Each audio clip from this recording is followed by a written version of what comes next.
గంగమ్మ తల్లి, Vishwanatha, Annapurnamma, Visalakshamma, bye bye. పునర్దర్శన ప్రాప్తిరస్తోన్న నన్ను బ్లెస్ చేయమ్మ దుర్గమ్మ. ఎస్, ఫైనల్లీ ట్రిప్ మొత్తం కంప్లీట్ అయిపోయింది. ఇవాళ వచ్చేసి ఆరుద్ర నక్షత్రం, సండే, టైం వచ్చేసి 8:30 అవుతోంది. స్టార్ట్ అయ్యామన్నమాట అందరం కూడా. ఇదిగో మాకు ఇచ్చిన హోటల్ ఇదే, ఎగ్జాక్ట్గా ఇది గంగా రివరు. మాకు ఇచ్చినటువంటి హోటల్ ఇదే. మా హోటల్ కాస్ట్ వచ్చేసి పర్ నైట్ 2500 రూపీస్ అనమాట. సో ఈ 4 డేస్కి కలిపి, అంటే మేము ముందు రోజు రాత్రి వచ్చినా కూడా హాఫ్ డే ఇప్పటి వరకు కౌంట్ కింద వస్తుంది కాబట్టి 10,000 రూపీస్ అనమాట టోటల్గా. అండ్ 2% షేరింగ్ కింద తీసుకున్నాం. ఇద్దరు ముగ్గురం కలిసి వచ్చామంటే ప్రతిదీ షేరింగ్ అవుతుంది. సో ఇప్పుడు ఎయిర్పోర్ట్కి స్టార్ట్ అయ్యాము. ఆన్ ది వేలో భైరవ్కి ఒకసారి చెప్పేసి ధన్యవాదాలు మమ్మల్ని ఇక్కడికి రానిచ్చినందుకు. ఇంకా మా ప్రయాణం స్టార్ట్ అయిపోతుంది. అందరికీ నమస్తే, జై కాశీ. ప్రతి దానికి మనం ఇంత దూరాలు నడుచుకొని వెళ్ళాలన్నమాట లోపలికి. సో రోడ్డు మీద తీసుకుంటే పర్వాలేదు. సో అక్కడ లగేజ్ సర్దుతున్నారు. నేను ఇక్కడ వెజిటేబుల్స్ చూపిస్తున్నా చూడండి, ఎన్ని వెరైటీ ఆఫ్ వెజిటేబుల్స్. అన్నీ మన దగ్గర ఉన్నట్టే ఉంటాయి సేమ్. ఇదిగో తెల్ల గోంగూర, మెంతి ఆకు, బచ్చలు కాదు పాలాకు, ఇదిగో చిక్కుడుకాయ, ఇదొకటి కొంచెం వెరైటీగా ఉంటుందన్నమాట, తంబకాయ లాగా ఉంటుంది. అండ్ బీన్స్, వంకాయ చూసారా, వైట్ కలర్ వంకాయ, ఇంకో తెల్ల వంకాయ అనమాట. And beans, everything common. ఇంకో పొటల్స్, మిర్చి చూసారా ఎలా ఉందో. ఇంకో వంకాయ కూడా, ఇంకొక వంకాయ చూడండి మన దగ్గర సన్నగా ఉంటుంది, ఇది ఎంత లావుగా ఉందో. పోదామా? మొత్తానికి 2025లో కూడా కాశీ యాత్ర దత్త జయంతి సందర్భంగా కంప్లీట్ అయిపోయిందండి. సో ఇప్పుడు ఏంటంటే రిటర్న్ అయిపోతున్నాం అనమాట. మనం వెళ్ళేటప్పుడు కూడా భైరవుడికి చెప్పే వెళ్ళాలి. వచ్చిన వెంటనే భైరవుడికి చెప్పే మనం కాశీలో తిరగాల్సి ఉంటుంది. ఈ విషయాన్ని మాత్రం మర్చిపోకండి.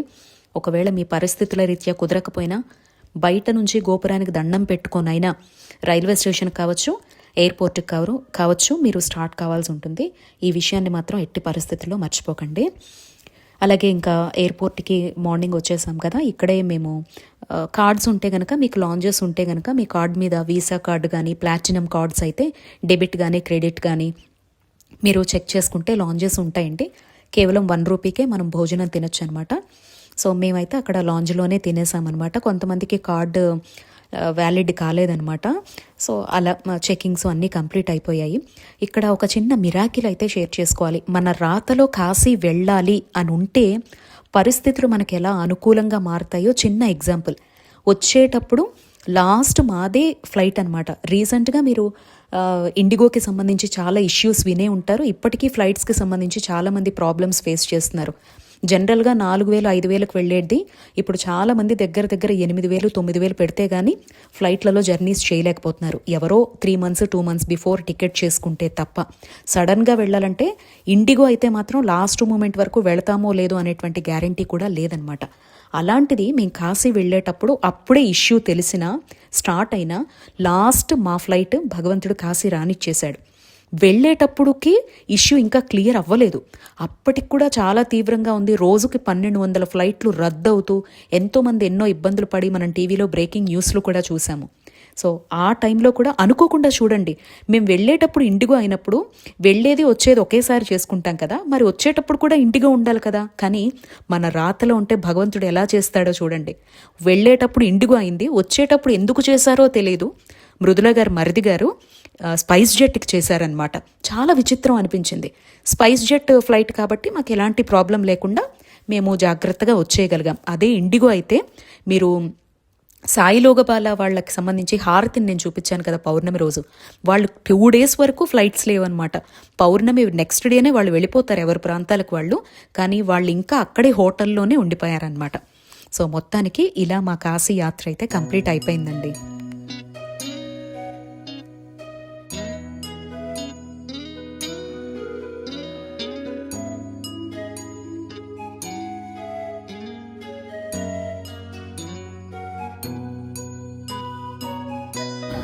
తాగుదాం. అందరికీ బాయ్. లగేజెస్ తీసుకున్నారు. Bye bye.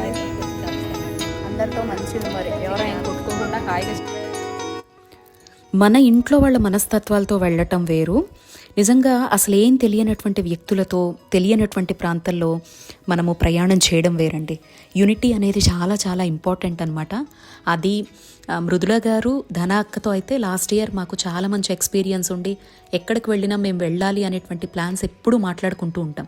కానీ ఈసారి మృదుల గారు వాళ్ళ సిస్టరు అలాగే వాళ్ళ మరిది గారు తన ఫ్రెండ్ యాడ్ అయినా కూడా ఒక్క పిసరు కూడా ఇబ్బంది లేకుండా సంతోషంగా మా యాత్ర కంప్లీట్ చేసుకొని, సో అందరం గ్రూప్గా వెళ్ళాం కాబట్టి ఖర్చు కూడా చాలా వరకు కలిసి వచ్చి 1-2 ప్రాంతాలు ఈసారి త్రివేణి సంగమం, అయోధ్య కూడా ఉన్న బడ్జెట్లోనే చూడగలిగాం అనమాట. కాబట్టి కలిసి వెళ్ళేటప్పుడు ఎవరి మనస్తత్వాలు ఎలా ఉన్నా మనం కలుపుకొని పోవడం కావచ్చు, ఒక యూనిటీతో ఉండటం కావచ్చు, ఒక టైమింగ్ని మెయింటైన్ చేసుకొని భగవంతుడు ఇచ్చినటువంటి అవకాశాన్ని సద్వినియోగం చేసుకోవడం చాలా చాలా ఇంపార్టెంట్ అనమాట.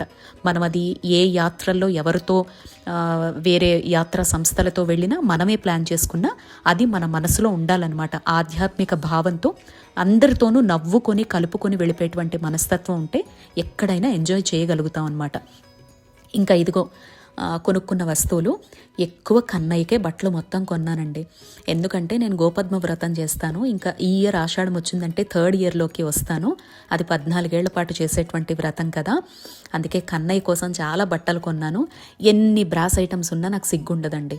ఇదిగో చూడండి, అక్కడ దుర్గమ్మ టెంపుల్ దగ్గర చాలా చాలా బాగుంటాయి, దిట్టంగా ఉంటాయి అన్నమాట. అందుకే ఒక 2 ప్లేట్లు దీపం కింద కొనుక్కొని ఒకటి నైవేద్యంగా కానీ అభిషేకంగా బాగుంటుందని కొన్నాను. ఇవన్నీ కూడా కాశీ నుంచి వచ్చేటప్పుడు కాశీ తాళ్ళు బహుమతిగా మనం ఇవ్వచ్చు. కాశీ గంగను తీసుకురాకూడదు, త్రివేణి సంగమం వాటర్ అయితే తెచ్చుకోవచ్చు. అందుకే కాశీ నుంచి మనం ఎవరికైనా బంధువులకు తేవాలంటే అదిగో భైరవుడి యంత్రాలు మీకు ఆ మస్ట్ విజిటెడ్ వీడియోలో కూడా చెప్పాను. ఆ యంత్రాలు 30-40 రూపాయలు ఉంటాయి. తెచ్చి అందరికి ఇస్తే ఆనందంగా ఫీల్ అవుతారు కాశీ ప్రసాదంగా, లేదా కాశీ తాళ్ళు ఇవ్వచ్చు. అండ్ ఇవన్నీ చూసారుగా నా పూజా స్టఫ్లే, పీఠాల మీద వేసుకునే క్లాత్లు అనమాట. ఒక్కొక్కటి 200-300 అలా పడ్డాయి. ఇంక ఇక్కడి నుంచి బడ్జెట్ వీడియో పెడుతున్నానండి, కాస్త ఓపిక్గా చూడండి. చూస్తే మీరు ఎప్పుడైనా కాశీ వెళ్ళాలన్నా, డబ్బులు దాచుకోవడానికి, ప్లానింగ్కి, ఎంతమందితో వెళ్ళాలన్నా ఇలాంటి వీడియోస్ ఉపయోగపడతాయి. లేదా మీ సర్కిల్లో ఫ్రెండ్స్ ఎవరైనా వెళుతూ ఉన్నా తప్పకుండా షేర్ చేయండి. ఇలాంటివి తప్పకుండా యూజ్ అవుతాయండి. సో ఇక్కడ నుంచి ఎంత బడ్జెట్ అయిందో చూపిస్తున్నాను. ఇవన్నీ మా ఫ్రెండ్స్ కోసం కొన్నాను, ఫ్రిడ్జ్ మ్యాగ్నెట్స్ అయోధ్య నుంచి అనమాట. కాశీ వెళ్ళిన ప్రతిసారి స్టార్ట్ అయ్యేటప్పుడు అనుకుంటానమాట, ఈసారన్నా బడ్జెట్లో వెళ్ళొచ్చేయాలి, ఈసారన్నా బడ్జెట్లో వెళ్ళొచ్చేయాలని. కానీ నాలాగా కంఫర్టబుల్గా వెళ్ళి రావాలి అనుకునే వారికి ఖచ్చితంగా ఈ బడ్జెట్ అయితే ఇలాగే అవుతుందండి. ఫస్ట్ నేను వేటికి ఎంత ఖర్చు పెట్టాను అనేది మీకు ఎక్స్ప్లెయిన్ చేస్తూ వెళ్తాను. ఇందులో మీకుండే అవకాశాలు, మీకుండే పరిస్థితుల రీత్యా వీటిని మీరు పక్కన క్యాలిక్యులేట్ చేసుకొని వేసుకోండి. జస్ట్ వేటికి ఎక్కడ ఖర్చు అవుతుంది అనే ఐడియా మీకు వస్తుంది కదా. సో సపోజ్ అంటే ఎగ్జాంపుల్గా మీకు ఇక్కడ చెప్తాను చూడండి. ఇక్కడ ఫ్లైట్ ఉంది, నాకంటే వెళ్ళేటప్పుడు 6,700, వచ్చేటప్పుడు 7,200 అలా అయిందనుకోండి. సో మీరు ఇక్కడ ట్రైన్ని ప్రిఫర్ చేస్తే కనుక స్లీపర్లో వెళ్ళే వాళ్ళకైతే 800తో అయిపోతుంది. మహా అయితే సెకండ్ ఏసీలో వెళ్ళే వాళ్ళకైతే 2,500 నుంచి 3,000 లోపల అయిపోతుందన్నమాట. సో ఇది డిఫరెన్స్. కాబట్టి మీకు ఇదంతా ఒక అవగాహన కింద ఉపయోగపడుతుంది. నేను నా జాబ్ రీత్యా, నా పరిస్థితుల రీత్యా కంఫర్టబుల్గా వెళ్ళాలనుకుంటాను, కంఫర్టబుల్గా రావాలనుకుంటాను. జస్ట్ మీరు నా కాస్ట్ తీసుకోకండి, వేటికి ఎంత ఖర్చు అవుతుంది అనేది తీసుకోండి. అక్కడ ఎంత ఖర్చు అవుతుంది అనేది నేను చెప్తాను, మీరు ఎంత పెట్టగలరో అలా కూడా వెళ్ళి రావచ్చు. సపోజ్ మొత్తం నా బడ్జెట్ వచ్చేసి 41,600 అయిందనమాట. సో నా ఒక్క దానికి ఒకవేళ నాతో శ్రీ వచ్చున్నా సేమ్ ఇందులోనే కలిసిపోయి ఉండేది, వాడికేమీ పెద్ద స్పెషల్గా వచ్చేది కాదు. కాకపోతే మీకు నేను చెప్తున్నాను, జస్ట్ మీకు అవగాహన కోసం ఎక్కడెక్కడ ఎంత ఖర్చు అవుతుందో మీకు నేను చూపిస్తాను. దాన్ని బట్టి మీ అవకాశ రీత్యా కూడా కాశీ ప్రయాణం చేసేయచ్చు. సపోజ్ 10,000తోనూ వెళ్ళొచ్చు, 20,000తోనూ వెళ్ళొచ్చు, 1,00,000 రూపాయలతో కూడా దర్జాగా వెళ్ళి రావచ్చు. సో స్టార్ట్ చేస్తాను, మీకు ఒక అవగాహన వస్తుంది చూడండి. నేను ఈ 2025లో డిసెంబర్లో వెళ్ళానండి కాశీ. సో మొత్తం మేము 6 మెంబర్స్ ప్లాన్ చేసుకొని వెళ్ళాం అనమాట. షేరింగ్లో వెళ్తే తక్కువ అవుతుంది కదా అనుకొని. ఏం తక్కువైంది, అయినా కూడా అత్తే అయింది. సరే, మెయిన్ ఏంటంటే మనకు ఫ్లైట్ టికెట్సే సగం తినేస్తాయండి ఇక్కడే, లేకపోతే మనకు 20,000లో అయిపోతుందన్నమాట. అండ్ నేను పెట్టే కొన్ని వేస్ట్ ఖర్చులు ఉంటాయన్నమాట. అందుకే చెప్తున్నాను, వీటిలో మీరు కొన్ని క్రాస్ మార్క్ చేసేసుకోండి. ఇవన్నీ నా పర్సనల్ ఇంట్రెస్ట్లో, నా పర్సనల్గా నా జాలి గుణాలు, నా అనవసరపు ఖర్చులు లాంటివి అనమాట ఇవన్నీ. ఓకేనా. నాకు ఫ్లైట్కి వచ్చేసి వచ్చేటప్పుడు వెళ్ళేటప్పుడు 7,200 ఒకసారి, 6,700 ఒకవైపు అయిందనమాట. అండ్ హైదరాబాద్ నుంచి వారణాసికి వెళ్ళేటప్పుడు ఫ్లైట్స్ డిలే, ఈ మధ్య ఇండిగో ఫ్లైట్ల గురించి మీరు ఇష్యూ వినే ఉంటారండి, అది మర్చిపోయాను ఇక్కడ రాయడము. కానీ ఎయిర్పోర్ట్లో నాకు దగ్గర దగ్గర 1000 వరకు అయిపోయిందనమాట. సో కాఫీలని, స్నాక్స్ అని అట్లా అనవసరపు ఖర్చు కొన్ని పెట్టాను. అనవసరం అని కాదు, అంతసేపు బ్లాక్ అయిపోయాం కదా, పొద్దున్న వెళ్ళాల్సిన వాళ్ళం రాత్రి వెళ్ళాము, సో వాటికనమాట. అండ్ ఇక్కడ చూడండి, ఎయిర్పోర్ట్ టు వారణాసి అండి. మీకు ఇక్కడ జనరల్గా ఉండే కాస్ట్ రాశానమాట. ఒకప్పుడు నేను 800కి వెళ్ళేదాన్ని, ఇప్పుడు 1500 ఉంది. అండ్ ఒకవేళ మీరు కుంభమేళాలు, ఉత్సవాలు, పండగలు, వీకెండ్లు, క్రౌడ్ ఎక్కువ ఉంది అనుకునే టైంలో వెళ్తే ఇది ఇంకా పెరిగే ఛాన్స్ ఉంది. జనరల్గా ఎయిర్పోర్ట్ నుంచి వారణాసికి 40 to 50 మినిట్స్ టైం పడుతుందండి వెళ్ళడానికి. మీకు వెళ్ళగానే అక్కడ క్యాబ్స్ అవైలబిలిటీలో ఉంటాయన్నమాట. సో ఇక్కడ కాస్ట్ వచ్చేసి క్యాబ్స్కి మిమ్మల్ని ఇంత అడుగుతారు, 1500 నేను వెళ్ళినప్పుడు అడిగారనమాట. అది బేస్డ్ ఆన్ సిచ్యువేషన్స్ చేంజ్ అవ్వచ్చు, తగ్గచ్చు, చెప్పలేం. అదే మీరు రైల్వే స్టేషన్ నుంచి వెళితే దగ్గర దగ్గర 6 కిలోమీటర్స్ మాత్రమే ఉంటుంది. మీరు టెంపుల్ ప్రమిసెస్ అంటే దగ్గర నియర్ బై 2 కిలోమీటర్స్, 1 కిలోమీటర్లోనే మన రూమ్లు కానీ ఆశ్రమాలు కానీ ప్రిఫర్ చేస్తారు కాబట్టి మీకు షేర్ ఆటోస్ అవైలబిలిటీ ఉంటాయి. 100 రూపీస్కే తీసుకువెళ్ళిపోతారు. ఒకవేళ పర్సనల్గా ఒక్క ఆటో కట్టించుకున్న 200కి మించి తీసుకోరనమాట మీ లగేజ్తో. మాలాగే 6 మెంబర్స్ ఉన్నా కానీ ఒకవేళ వాళ్ళు 500 తీసుకొని ఉండొచ్చు నా ఎక్స్పెక్టేషన్ ప్రకారం. సో ఇదనమాట. అదే ఇక్కడ రాశాను, ఎయిర్పోర్ట్లో ఖర్చు అయింది కదా, అది ఇక్కడ రాశాను. అండ్ నెక్స్ట్ రూమ్స్ విషయానికి వస్తే అండి, మీకు అక్కడ చాలా తెలుగు ఆశ్రమాలు ఉంటాయి. ఆశ్రమాలు ఏవి మీకు ఆన్లైన్లో బుకింగ్ ఉండదు, డైరెక్ట్గా వెళ్ళిపోవాలి. చెప్పాను కదా, మళ్ళీ గుర్తుపెట్టుకోండి, నేను చెప్పేది ప్రతిదీ కూడా రిలేటబుల్. ఏంటంటే వీకెండ్స్, పర్వదినాలు, విశేష మాసాలు, కుంభమేళాలు, వేడుకలు జరుగుతున్నప్పుడు వెళితే మీకు ఏవి దొరకవండి. కార్తీక మాసం లాంటి టైంలో అలా మీరు జనరల్గా నార్మల్ డేస్లో ప్లాన్ చేసుకొని ఒక డిసెంబర్, జనవరి, ఫిబ్రవరి, మార్చ్ వరకు మంచిదనమాట. సో ఈ టైంలో మళ్ళీ మీకు మాఘమాసం, మాఘమేళ అని జరుగుతుంది, అప్పుడు కూడా జనాలు బాగుంటారు. సో ఇలా మీరు ప్లాన్ చేసుకుంటే మాత్రం మీకు ఆశ్రమాలు దొరుకుతాయి. రోజుకి 100 రూపాయల చొప్పున కూడా మీకు ఆశ్రమాలు ఉంటాయన్నమాట. లేదా హోటల్ రూమ్స్ కావాలంటే మేము గంగా రివర్ ఒడ్డున తీసుకున్నాం కాబట్టి మా రూమ్ కాస్ట్ వచ్చేసి 2500 పడింది. మీరు రోడ్డు మీద ఎక్కడైనా తీసుకున్నా స్టార్టింగ్ కాస్ట్ అయితే ఖచ్చితంగా 2000 నుంచి ఉంటుందండి. డబల్ బెడ్ కానీ, త్రిబుల్ బెడ్ కానీ, ఒకే బెడ్ మీద ముగ్గురు అడ్జస్ట్ అయినా కూడా ఒకరికి 2500, 2000, 1500 నుంచి కూడా స్టార్టింగ్ ఉంటాయి. అది మీకు hot water facility, lift facility, అక్కడ ఉండే పరిస్థితులు, మీరు ఎంచుకున్న డిస్టెన్స్ని బేస్ అయి ఉంటుంది. సో నేనైతే అందరికీ సూచించేది నంది సర్కిల్ అని గుర్తుపెట్టుకోండి. మీరు ఫ్లైట్లో వచ్చినా, ట్రైన్లో వచ్చినా నంది సర్కిల్ దగ్గరికి తీసుకువెళ్ళన్నానండి. నంది సర్కిల్ ప్రెమిసెస్లో ఉండే హోటల్ సర్చ్ చేసుకుంటే మీకు టెంపుల్ నియర్ బై ఉండటం వల్ల లోకల్గా మీరు ఆటోలకు డబ్బులు పెట్టాల్సిన అవసరం ఉండదు. అదే కేదార్ ఘాట్ అని ఉంటుంది, అక్కడ మీకు మన ఆశ్రమాలన్నీ ఉంటాయన్నమాట. మీరు 9 days ఉండాలన్నా, నెల రోజులు ఉండాలన్నా, పెద్దవాళ్లతో వచ్చిన బెడ్స్ కూడా ఉంటాయి. కాస్త డబ్బులు ఇస్తే, ఎంత 200, 300 అలా. కొన్ని ఆశ్రమాలు అసలు డబ్బులు తీసుకోవు, బట్ వెళ్ళేటప్పుడు మనం ఎంతో కొంత ఒక చందా రూపంలో ఒక 500, 1000 ఇస్తే ఆ పుణ్యం ఊరికే పోదు కదండి. సో వాళ్ళకి మెయింటెనెన్స్కి ఉపయోగపడుతుంది అనమాట. సో ఇచ్చొస్తే మంచిది. సో ఇది రూమ్స్ ఇన్ఫర్మేషన్. నాకైతే మాత్రం 2500 రూపాయలు తీసుకున్నారు. నేను కేదార్ ఘాట్ దగ్గరే గంగా హోటల్ అని ఒకటి తీసుకున్నామండి. నేను ఇంకొక ఫ్రెండ్ ఇద్దరం షేర్ చేసుకున్నాం అనమాట. 4 రోజులు ఉన్నాము. సో మీకు నేను చూపిస్తాను ఫైనల్ ఖర్చు, బట్ ఇక్కడ వేటికి ఎంత అవుతుందో చెప్తున్నాను చూడండి. ఇంకా ఆ తర్వాత ఫస్ట్ గంగా స్నానంకి వెళ్తాం కదా, ఇక్కడ కూడా మళ్ళీ మీ బడ్జెట్ ప్రకారం కౌంట్ చేసుకోండి. మీరు పొద్దున్నే వెళ్ళారు అన్న, మధ్యాహ్నం వెళ్ళినా, రాత్రి వెళ్ళినా, సాయంత్రం టైంలో వెళ్ళినా మీకు షేర్ బోట్స్ ఉంటాయి. పర్ హెడ్ వచ్చేసి బేస్డ్ ఆన్ సిచ్యువేషన్ ఒకసారి 100 తీసుకోవచ్చు, ఒకసారి 200 తీసుకోవచ్చు. లేదా మీ ఫ్యామిలీ మెంబర్స్ని బట్టి సపరేట్ బోట్ ఎంచుకుంటే అన్ని ఘాట్లు 64 ఘాట్లే తిప్పుతారు. 84 అంటారు కానీ వాళ్ళు ఏం తిప్పరు. మనల్ని గంగా స్నానం చేయించుకొని అన్ని ఘాట్లు తిప్పి మళ్ళీ మనల్ని వదిలిపెట్టడానికి ఒడ్డున 2000 వరకు తీసుకుంటారు. మాకు 6 మెంబర్స్కి కలిపి సపరేట్ బోట్ ఇంత తీసుకున్నారు డిసెంబర్ మాసంలో. ఓకేనా. సో ఇంకా మీరు కొంచెం అటు ఇటు వేసుకోవాల్సి ఉంటుంది సపరేట్ బోట్ తీసుకుంటే మాత్రం. అండ్ బార్గెయిన్ చేయండి. వాళ్ళు చెప్పడమే ఫస్ట్ 4000, 5000 అంటారు. మనం కానీ కొంచెం వెర్రి మొహాలు పెట్టామంటే మన దగ్గర లాగేయడానికి చూస్తారు. కొంచెం తెలివిగా, లౌక్యంగా, గొడవలకు దిగకుండా ప్రశాంతంగా మాట్లాడితే వాళ్ళు వస్తారు. ఓకేనా. 2000కి వచ్చారు మాకు 6 మెంబర్స్కి. అండ్ మణికర్ణిక ఘాట్ దగ్గర మళ్ళీ మధ్యాహ్నం మేము స్నానంకి వెళ్ళామండి. మేము గంగా రివర్ ఒడ్డునే ఉన్నాం కాబట్టి మేము బోటే ఎంచుకున్నాం మణికర్ణిక ఘాట్కి వెళ్ళడానికి. ఇక్కడ మేము ఉండేటువంటి ఘాట్కి మణికర్ణిక ఘాట్కి చాలా ఘాట్లు, మినిమం 30 నుంచి 40 ఘాట్ల తేడా ఉంటుందన్నమాట. సో మళ్ళీ మేము షేర్ దాంట్లో వెళ్ళాము. దానికి అక్కడ సంకల్ప పూజకి ఇంత నాకు అయింది, అది మీకు ఎక్స్ప్లెయిన్ చేస్తానండి. సో మీకు ఏవేవి ఖర్చు అవుతాయో చెప్తున్నాను చూడండి. మేము కేదార్ ఘాట్ దగ్గర కేదారేశ్వరుడికి అభిషేకం చేయించుకున్నాం. అది పర్ హెడ్ వచ్చేసి 800 రూపీస్ అంటండి టికెట్. అలాగే విశ్వనాథుడిది స్పర్శ దర్శనానికి ఈసారి 2 టైమ్స్ వెళ్ళామన్నమాట మేము. సో ఆ 2 టైమ్స్కి ఒకసారేమో 800 తీసుకుంటారు.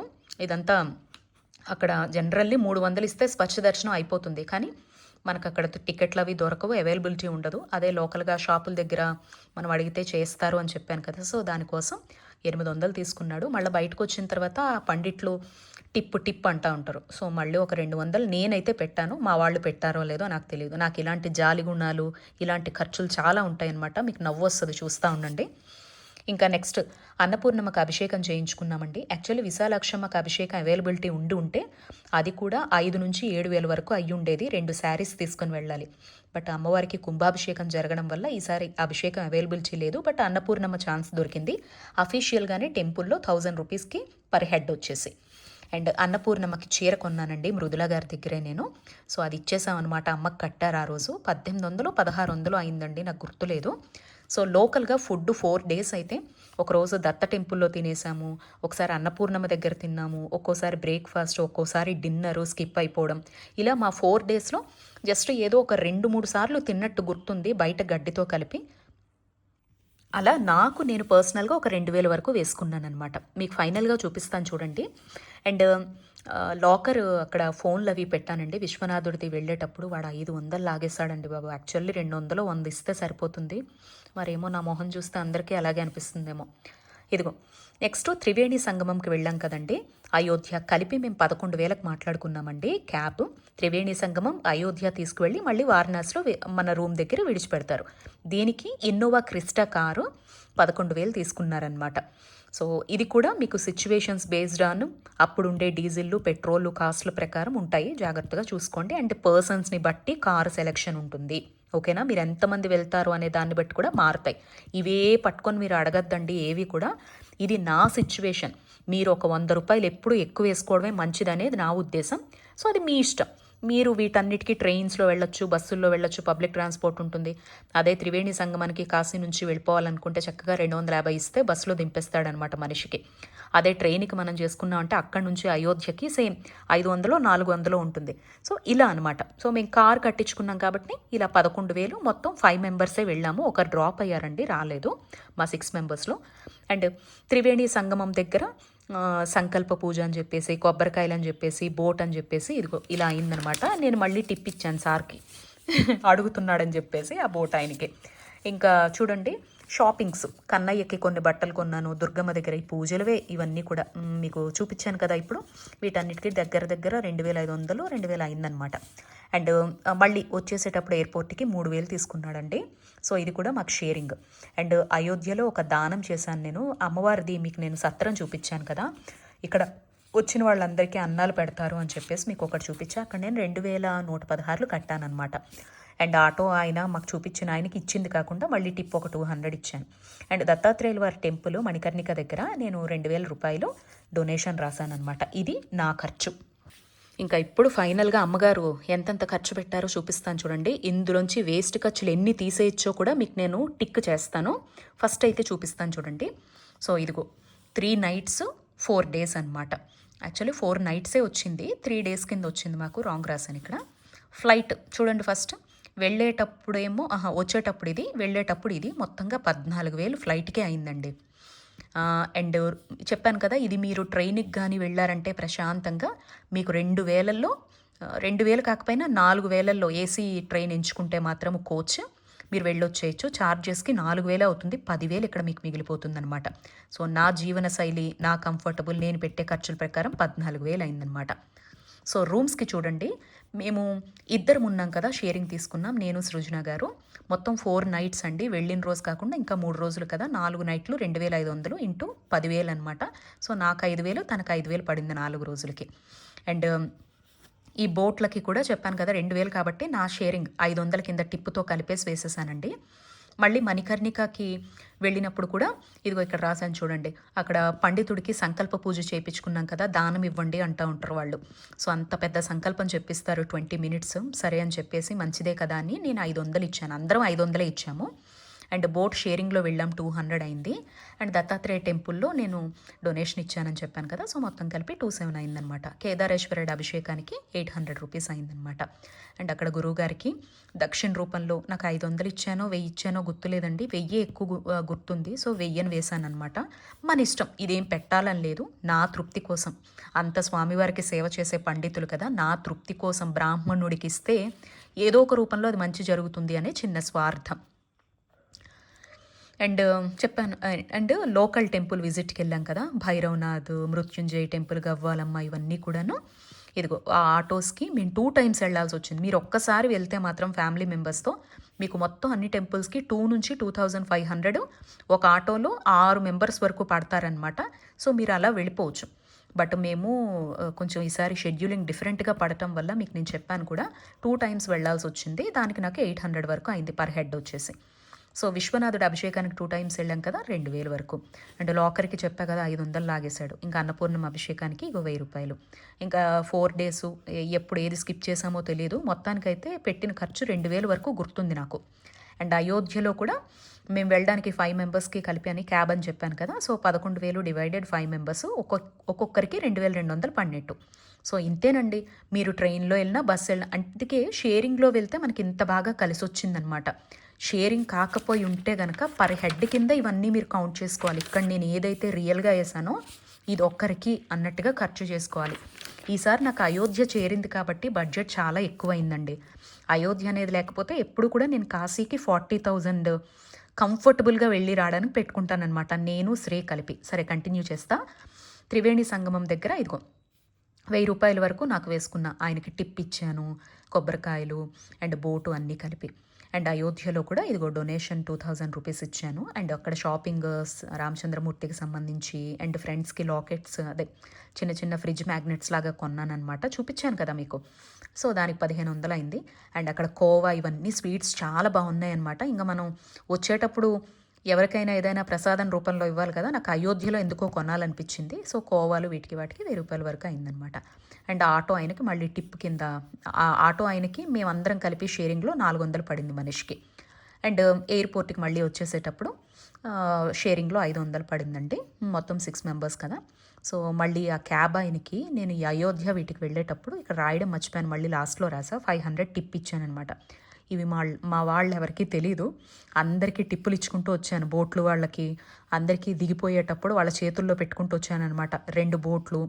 అండ్ అక్కడ క్యాబ్ ఆయనకి, ఇవన్నీ కూడా నేను చేసిన స్పెషల్ ఖర్చులు అనమాట.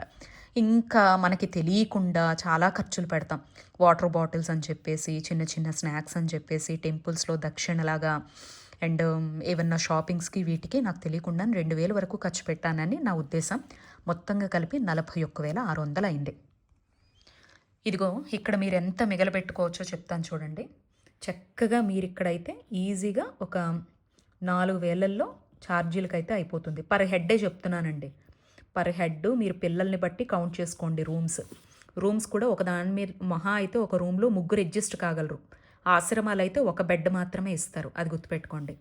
అండ్ రూమ్స్ చెప్పాను కదా, మీరు ఎంచుకునే దాన్ని బట్టి మీ రూమ్ కాస్ట్ ఉంటుంది, అది వేసుకుంటారు.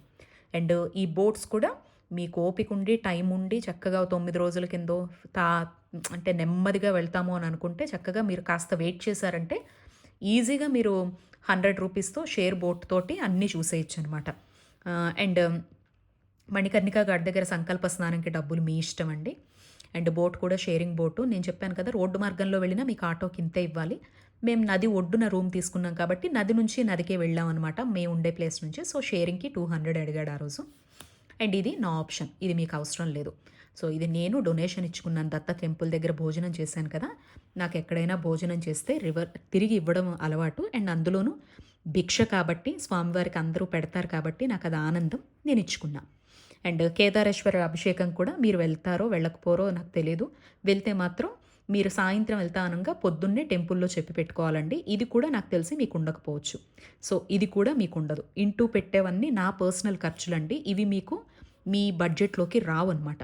అండ్ లోకల్ టెంపుల్ విజిట్ మీరు ఒక్కరే వెళ్ళారనుకోండి, చక్కగా మీకు లోకల్ టెంపుల్స్ అన్నీ 500 నుంచి 1000 రూపాయల్లో చూపించేస్తారు. మాలాగా 6 మెంబర్స్ లాగా వెళ్ళారనుకోండి 2000 నుంచి 2500 వరకు తీసుకుంటారనమాట. సో అది మీరు గుర్తుపెట్టుకోండి. అండ్ మీకు మీ సామాగ్రి అంతా విశ్వనాథ టెంపుల్ బయట పెట్టడానికి 100 లేదా 200 మాత్రమే తీసుకుంటారండి. నా దగ్గర 500 తీసుకున్నాడు, ఇంక నేనేం చేయలేకపోయాను. ఇది ఒకటి గుర్తుపెట్టుకోండి. ఇంక ఈ అభిషేకాలు కూడా మీ ఆప్షన్ అండి. నేను ఎక్కడికి వెళ్ళినా అభిషేకాలు ప్రిఫర్ చేస్తా కాబట్టి ఇది మీ ఆప్షను. కావాలంటే మీరు మార్నింగ్ 11:30కి ఉంటుంది అన్నపూర్ణమ్మ అభిషేకము. సో మీరు ఇది మీ ఆప్షనల్ అనమాట. బట్ టికెట్ కాస్ట్ మాత్రం ఇది. ఇంకా ఫుడ్స్ కూడా మీ ఆప్షన్ అండి. రోడ్డు మీద ఉండే టిఫిన్లు ఏం తిన్నా 20-30 రూపాయలకే దొరుకుతాయి. South India, north India foods దొరుకుతాయి. అండ్ బయట చాలామంది ఆశ్రమాలకు సంబంధించి ఎక్కడికక్కడ పొంగళ్ళని, పులిహోరలని, బిర్యానీలని, చపాతీలని, పూరీలని పెడుతూనే ఉంటారు. అలాంటివి మీ కంట పడితే మాత్రం చక్కగా వేడివేడిగానే ఉంటాయి, తినేసేయండి. మీకు ఇవి డబ్బులు మిగిలిపోతాయి. లేదా మీరు ఆశ్రమాల్లో స్టే చేస్తే 3 పూట్ల చక్కగా ఫ్రీగా భోజనం పెడతారు. నో వర్రీ అనమాట ఫుడ్ గురించి. లేదు అంటే మాత్రం మీరుండే అన్ని రోజులకి ఫుడ్కి రోజుకి ఇంత అని చెప్పి మీకుండే అక్కడికి వెళ్ళాక ఒక ఐడియా వస్తుంది కాబట్టి మీరు వేసుకోండి ఎంత అయితే అంత. అండ్ అయోధ్యకు వెళ్ళడానికి కూడా మాకైతే చెప్పాను కదండి, క్యాబ్కి 5 మెంబర్స్కి ఇంత తీసుకున్నారు. మీరు ట్రైన్ ప్రిఫర్ చేసినా, బస్ ప్రిఫర్ చేసినా వన్ సైడ్ వచ్చేసి త్రివేణి సంగమానికి వెళ్ళడానికి అయితే 250 నుంచి 300 వరకు ఉంది బస్ అనమాట. ట్రైన్ కూడా అంతే కాస్ట్ ఉంటుంది. మళ్ళీ అక్కడ నుంచి అయోధ్య వెళ్ళాలన్నా 450 నుంచి 500 వరకు పర్ హెడ్ కాస్టే నేను చెప్పేది. సో అలా వేసుకోవచ్చు. లేదా కొంతమంది వెళ్తున్నాము అనుకుంటే క్యాబ్ కాస్ట్లు ఇలా ఉంటాయి. అండ్ సంగమం దగ్గర కూడా షేర్ బోట్స్ ఉంటాయండి, 100-200 నుంచి. అది మీరు కొంచెం తెలివిగా మలుచుకోవాలన్నమాట. అది గుర్తుపెట్టుకోండి. సో లేదు మీరు వచ్చిన ఫ్యామిలీ మెంబర్స్ అందరూ వెళ్ళాలనుకుంటే మాత్రము ఒక బోట్ అంతా 2000కు 2500 మాత్రం దాటకండి. వాళ్ళు చెప్పడం 5000, 6000 చెప్తారు, నమ్మకండి, బార్గెన్ చేయండి. అండ్ అయోధ్యలో కూడా ఈ డొనేషన్ మీకు ఉండదు. అండ్ ఇది కూడా మీకు ఇంత పడదు. అండ్ షాపింగ్స్ కూడా మీ ఆప్షను. అక్కడ కొనుక్కునేవన్నీ కూడా మీకు పెట్టుకునే డబ్బులు మీ ఆప్షను. సో ఇది కూడా మీకు సంబంధం లేదు. అండ్ అక్కడ అయోధ్యలో కూడా మీరు షేర్ ఆటోలు ఎక్కి వెళ్ళిపోయారనుకోండి, 50 రూపాయలు, 20 రూపాయలు, 30 రూపాయలకే టెంపుల్ ముందర ఆపేస్తారు. మేమందరం కలిసికట్టుగా ఉన్నాం కాబట్టి మేమందరం కలిపి ఒక గైడ్ని పెట్టుకొని మొత్తం మస్ట్ విజిటెడ్ ఏమున్నాయి అవన్నీ చూపించమని అడిగామన్నమాట. మాకుండే కొద్ది టైంలో దానికి ఆయన మా 5గురికి కలిపి 2000 రూపాయలు తీసుకున్నారు. నాకు పడింది ఇక్కడ వేశానంతే. అండ్ వచ్చేటప్పుడు కూడా మాకు షేరింగ్ కదా, మేము కారులోనే వచ్చాం కాబట్టి ఎయిర్పోర్ట్కి వచ్చాం. మీరు ఆటోలో వెళ్ళిపోతే కనుక రైల్వే స్టేషన్కి జస్ట్ 100 రూపాయల్లో వెళ్ళిపోవచ్చండి మీరు. సో ఇదనమాట. ఓకే, ఇది కూడా మీరు ఛార్జ్ వేసుకోండి. ఈ క్యాబ్ టిప్పులు ఇవన్నీ మన అదనపు ఖర్చులు. అండ్ ఎంత లేదన్నా మీకు హెల్త్ బాగోకపోతే మెడిసిన్స్ కానీ, లేదా వేడి చేస్తే కొబ్బరి బొండాలు కానీ, పళ్ళ రసాలకని చెప్పేసి, లేదా టీలు, కాఫీలు, టెంపుల్లో దక్షిణలు, ఇలా ఏ రూపంలో తాగడానికి నీళ్ళు అయితే కొనుక్కోవాలి కదా, వాటర్ బాటిల్స్, ఇలా ఎంత లేదన్నా పై ఖర్చు కోసం మీరు ఒక 2000 అయితే అట్టే పెట్టుకోవాలన్నమాట. ఇలా మీ బడ్జెట్ ఉంటుంది. ఇదండి ఈ వీడియో. మీకు నచ్చింది అనుకుంటున్నాను. మీరు ఏమనుకుంటారో నాకు తెలియదు, బట్ నేను మాత్రం కంఫర్టబుల్గా వెళ్ళాలనుకుంటాను, కంఫర్టబుల్గా వస్తాను. వచ్చే ప్రమోషనల్ డబ్బులన్నీ కూడా వీటి కోసమే దాస్తూ వెళ్తానన్నమాట. ఓకేనా? సో నమస్తే అండి.